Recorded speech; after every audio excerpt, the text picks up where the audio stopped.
Hey everyone and welcome. So, have you ever looked at a company's report and thought, wait a minute, they're making a ton of profit, but they seem to have no cash? How is that even possible? Well, it's one of the biggest puzzles in business, and today we are going to crack the code on the one document that explains it all, the cash flow statement. Let's dive in. Right, this is the big one. This is the question that trips almost everyone up. You see a company reporting this massive profit, but then you look at their bank account and it's, well, not so massive. So what's going on? It's not a mistake. It's actually the fundamental difference between what accountants call accrual profit, the profit on paper, and the real, actual cash you can spend. And once you understand the bridge between those two, believe me, the whole picture starts to make sense. You know, the best way to think about this is like you're translating from one language to another.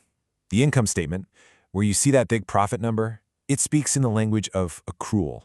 That just means it records a sale the second you earn it, not when the customer actually pays you. The cash flow statement is our translator. It takes that whole story and converts it into the simple, universal language of cold, hard cash. So where do we even begin this translation? Well, it always starts in the same place, right at the bottom line of the income statement. We're talking about net profit after tax. Think of this number as a big block of marble. We're about to take our chisel and carefully chip away at it to reveal the true cash figure that's hidden inside. And you can see that process right here. The very first line item you start with, it doesn't matter if it's before or after tax in this example, is always net profit. This is our foundation. This is ground zero. And from here, the real journey to finding the actual cash begins with just a few really important adjustments. Okay, so what's so interesting about these first adjustments? It's all about the timing. Look at this closely. For dividends, we add back the final dividend from the previous year. We completely ignore whatever dividend was proposed for the current year. And then for taxes, we add back the provision for tax for this year. These timing rules are absolutely crucial, and they're one of the first things people get wrong. All right, now we get to the main event. This is the cash flow from operating activities. This is the heart of the statement, the engine room. It tells you how much cash the company's actual core business is generating, but it's also the trickiest part because this is where we have to find all those non-cash items that mess with our profit number and adjust for them. Goodwill is the perfect example of an item with a total split personality. It's simple, though. If you see goodwill on the balance sheet go down, that's amortization. It's a non-cash expense. So what do? We add it back. But if goodwill goes up, that means the company actually went out and bought something. That's a real cash outflow, and it belongs in a different neighborhood entirely, the investing section. And here's another one where the rules change depending on the situation. The provision for doubtful debts. It all depends on your customers. If you expect everyone to pay up, it's a pretty simple adjustment. But if you think some might not, well, now it's a non-cash expense that you have to add back in the operating section. It just goes to show you, in accounting, context is king. Okay, I know taxes can be a total nightmare. But look, this table makes it so much simpler. Think of it like a cheat sheet. If the problem only gives you provision for tax, boom, you adjust NPAT. If it only gives you income tax paid, that's a subtraction from your operating cash flow. And if you get both the opening and closing numbers, the opening is your tax paid and the closing is your provision. Easy.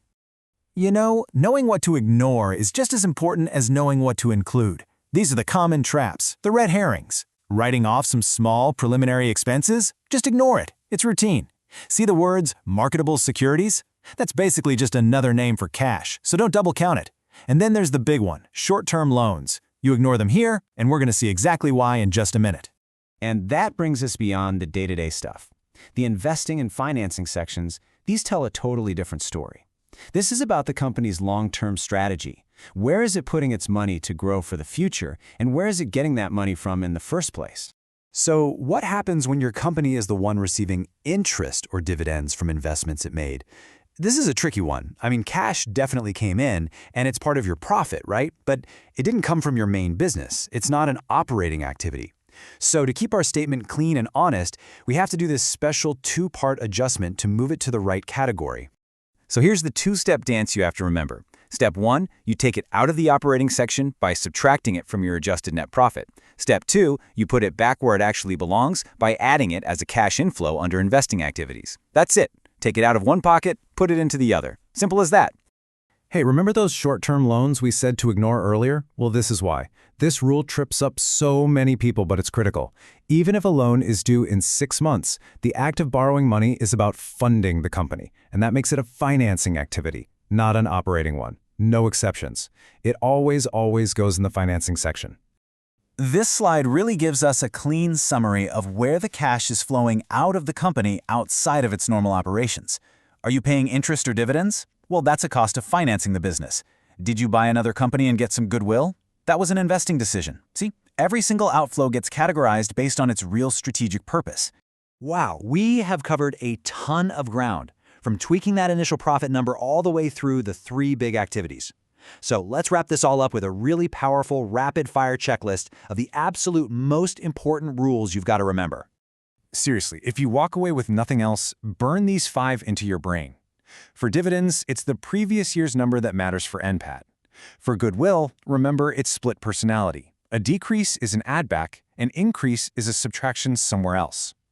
Taxes, provision, and paid are 2 different things. For interest you receive, remember that 2-step dance.